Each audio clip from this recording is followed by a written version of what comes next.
Bonjour à tous et bienvenue dans le NLS Mag. Merci d'être avec nous sur Nintendo le site pour cette émission consacrée à toute l'actualité de Nintendo. Alors au programme de cette émission, on vous parle d'une histoire d'amour qui dure depuis 20 ans, d'un monde qui veut manger ses propres habitants et enfin d'un univers que l'on ne verra jamais sur Wii U. Tout ceci et bien plus encore sont à venir dans le NLS Mag numéro 15 qui commence maintenant. My body is ready.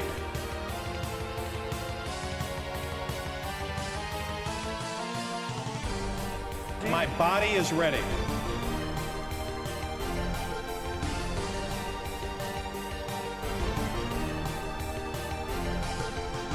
My body is ready. On commence donc cette émission avec les news en bref et Electronic Arts et Nintendo seraient en pleine réconciliation alors que nous les savons fâchés depuis des années maintenant. En fait ils se fâchent à chaque nouvelle génération, on a l'impression. Electronic Arts et Nintendo se seraient finalement rabibochés à en croire les très souvent sérieuses informations de Tamaki sur Twitter. L'éditeur aurait tout d'abord en sa possession des kits de développement pour la NX et une réunion aurait été conclue pour le mois prochain afin de discuter de plans et de projets pour la NX. Mais EA veut également aller de l'avant et durant cette entrevue, il serait question de marketing, notamment autour des jeux de sport et plus particulièrement d'EA Sports bien sûr. En effet, l'éditeur se sent insulté depuis plusieurs années de ne voir aucun bundle console Nintendo comprenant un jeu EA Sports, soit FIFA, soit Madden pour les États-Unis, contrairement à ses compères Sony et Microsoft qui eux suivent le mouvement. Bah oui, parce que sans ces bundles, faut pas oublier qu'EA ne vendrait pas ses petites boubouses annuelles. Enfin, Electronic Arts a fermement critiqué la Wii U pour ne pas avoir accueilli des applications telles que celles de la NBA, du WWE, de NHL, de NFL, de MLB et de plein d'autres abréviations. Et selon eux, ces applications, disponibles sur PlayStation 4 notamment, sont l'une des clés du succès des jeux de sport.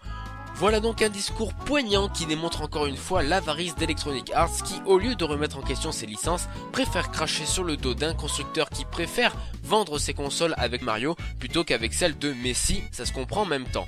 L'avenir nous dira si Nintendo appliquera les recommandations d'Electronic Arts et surtout si le partenariat tiendra dans la durée, car on se souvient tous de ce que EA disait avant la sortie de la Wii U bien sûr. It's a phenomenal piece of technology. It's a platform I think that's going to really revolutionize what's happening in console. Et on sait aujourd'hui où en est le partenariat. Les inscriptions sont ouvertes pour Miitomo et Nintendo Account. Nous l'attendions et bien ça y est, nous pouvons nous inscrire sur Nintendo Account qui aura pour but d'unifier tous les comptes Nintendo que nous possédons, que ce soit le Nintendo Network, Newsletter ou encore My Nintendo. Tout ceci sera réuni au même endroit. My Nintendo bien sûr qui arrive le mois prochain. Après avoir effectué cette inscription, vous pourrez vous préenregistrer pour Miitomo et ainsi recevoir le lien de téléchargement de la première application de Nintendo dès sa sortie sur votre boîte mail. Et comme promis, votre préinscription vous donnera droit à des points argent. Oui, parce que désolé Nintendo, mais le platine c'est plus fort que l'or chez nous, qui vous permettront d'acquérir du contenu dématérialisé tel que des fonds 3DS ou des contenus dématérialisés en général, contrairement aux points or qui eux vous permettront d'avoir des réductions sur des jeux sur l'eShop, mais peut-être aussi des goodies physiques, ça on n'en sait pas, mais c'est fort possible.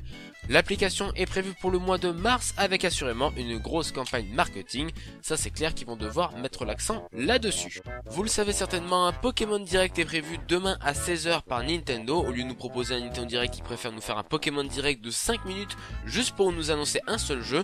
Et d'ailleurs ce jeu aurait leaké sur les dépôts de marque que l'on fait en Europe et ça s'appellerait Pokémon Moon et Pokémon Sun.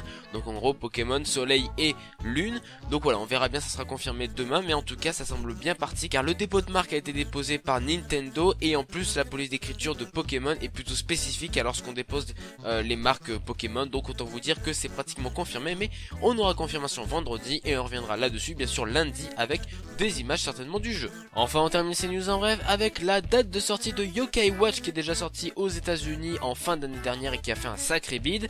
Chez nous le jeu sortira le 29 avril bien sûr sur 3DS avec une superbe jaquette bien évidemment. Et la série animée, elle, est programmée pour début avril, juste avant la sortie du jeu, sur la chaîne Boeing, qui est sur Canal 7. Puis la série sera diffusée à la rentrée sur Gulli pour espérer attirer un plus large public. Poursuivons l'émission avec la petite critique de Oddworld New and Tasty qui est sorti le 11 février dernier sur l'eShop de la Wii U. C'est un jeu développé par Just Add Water et édité par Oddworld Inhabitants. C'est un jeu de plateforme aventure qui reprend donc l'épisode sorti sur PlayStation en 97. On regarde une petite bande-annonce et on se retrouve juste après.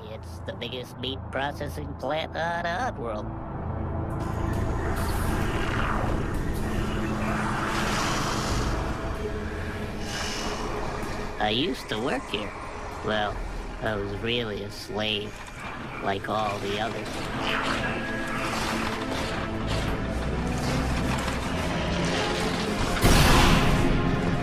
L'Odyssée d'Abe, sorti en 97 sur la PlayStation de Sony, bénéficie d'une refonte graphique vraiment sublime, respectant totalement l'univers du jeu original et qui nous donne vraiment l'impression d'être tout petit dans ce monde de géants.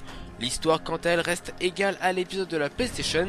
Abe travaille en tant qu'esclave à Rupture Farm, une grosse multinationale à l'image de Coca-Cola, qui doit remonter ses profits en chute libre. Le président de l'entreprise, Moluc le Glucon, a donc l'idée de produire des glaces à base de Mudokon, l'espèce dont fait partie Abe. Le petit Ed va donc devoir s'échapper de cette usine tout en sauvant ses 299 autres collègues de la même espèce. Et pour libérer nos collègues, il faut que ces derniers nous suivent afin de les emmener vers des portails menant à l'extérieur de l'usine. Musicalement, on varie entre musique d'ambiance pesante et thèmes vraiment sympathiques avec des réorchestrations vraiment bien faites. Côté gameplay, on reste sur quelque chose de simple et qui marche, on court, on saute assez lourdement, il faut bien l'avouer, on active des interrupteurs et on lance des petits cailloux. L'originalité du titre réside dans le fait qu'on peut siffler ou encore donner des ordres à nos collègues pour qu'ils puissent aller dans les portails. Par exemple, on peut leur dire de ne pas bouger s'il y a un ennemi, on peut leur dire de nous suivre, on peut siffler aussi également sur nos collègues. Bref, on peut faire plein de petites choses interactives. Le côté un peu négatif, c'est l'absence de fonctionnalité avec le gamepad qui est inexistante puisqu'il n'y a aucune interaction tactile et que l'écran ne fait qu'afficher le jeu en double. Bien sûr, Abe reste toujours aussi attachant même 19 ans après sa sortie originale et on a cœur de le faire sortir de cette horreur. En bref, l'Odyssée d'Abe reste un classique du jeu vidéo même si son gameplay aurait pu être un poil allégé surtout au niveau des sauts. Depuis la première version en 97, il n'en reste pas moins immersif, jouissif et agréable même en 2016. C'est pour cela que je lui accorde un label d'or.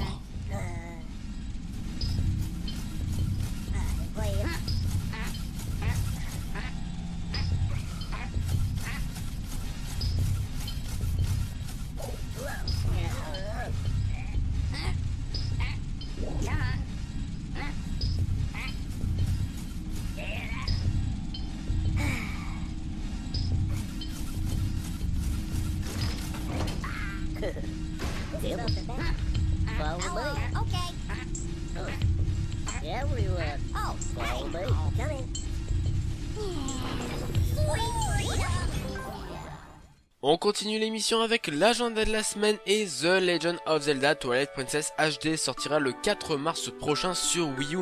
C'est bien sûr un action RPG édité par Nintendo et développé par Tantalus. Comment ça ? Vous ne connaissez pas Tantalus? Pourtant ils ont fait des super jeux tels que Funky Barn, Mega Man Ultimate Showdown et comment aurions-nous pu oublier Ben 10 Galactic Racing sur 3DS? Ah là là, les jeux à licence cinématographique, de vraies perles. Sinon dans le reste du mois, Pokémon Tournament sortira sur Wii U le 18 mars, édité par The Pokémon Company et développé par Namco Bandai. C'est bien sûr un jeu de combat mêlant de nombreux Pokémon.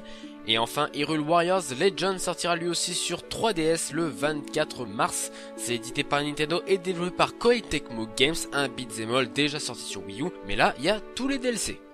On termine cette émission avec la bande-annonce de la semaine et Project Elea sortira en 2016 sur console et PC. C'est un space opéra développé par Kyodai et c'est un jeu dans lequel vous déambulerez dans des environnements à la première personne dans un univers de science-fiction où le but sera de découvrir la place de l'homme dans l'univers, la nature de l'intelligence ou encore le sens de la foi. Ouais, des thèmes vraiment très joyeux. Une ambiance inspirée des films Alien et qui donne un petit aperçu de ce dont serait capable la future console de Big N, puisqu'en effet les développeurs se sont sentis intéressés par le développement du jeu sur Enix. Autant vous dire que ça promet parce que le jeu claque bien la rétine, surtout sous Unreal Engine 4.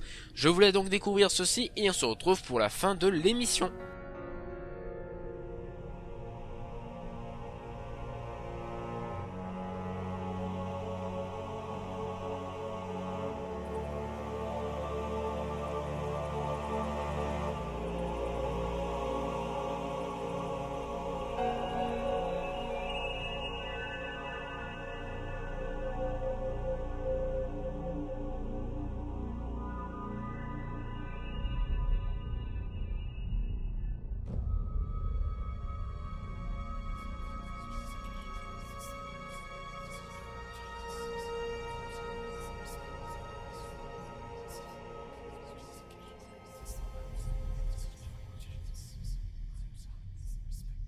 Voilà, c'est donc la fin de cette émission, merci de l'avoir suivi, on se retrouve donc la semaine prochaine, ou dans plusieurs semaines, hein, ça dépend de ma régularité bien évidemment.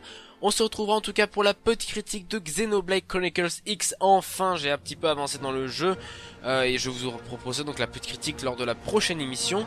Je vous dis à la prochaine, et n'oubliez pas que si Vivendi peut se permettre de faire une OPA contre Gameloft, c'est grâce à Big N.